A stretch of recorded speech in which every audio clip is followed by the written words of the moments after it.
ọ̀pọ̀ ilẹ̀kùn fún mi. Temi Otedola ló sọ bẹ́ẹ̀.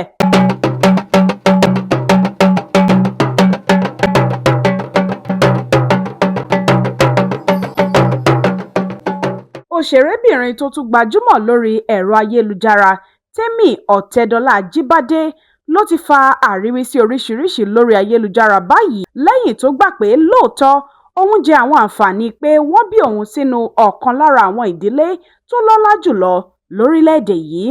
Nígbà tó ń sọ̀rọ̀ lórí ètò kan tí òun àti ọkọ rẹ̀ Mr Eazi jọ ń ṣe papọ̀, ó sọ̀rọ̀ lórí kí wọ́n bí èèyàn sínú ìdílé tí orúkọ ẹbí rẹ̀ lè ṣílẹ̀kùn àti àwọn àǹfààní tó máa ń wá pẹ̀lú rẹ̀.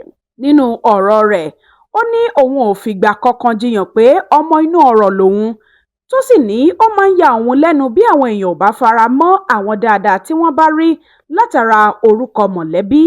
Temi ní ìyàtọ̀ wà nínú kí èèyàn dàgbà pẹ̀lú oore ọ̀fẹ́ àti kí èèyàn dàgbà nínú àǹfààní tí orúkọ ẹbí ṣí sílẹ̀.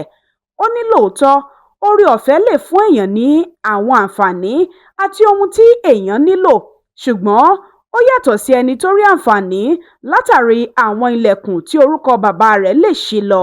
Ó ní ó dára láti gbà pé àwọn àǹfààní náà wà ju kí èèyàn máa parọ́ pé kò sí lọ. Ó tẹ̀síwájú pé ẹnikẹ́ni ò lè ká òun níbi tí òun ti ń sọ pé òun ò rí àwọn àǹfààní kankan nítorí orúkọ òun.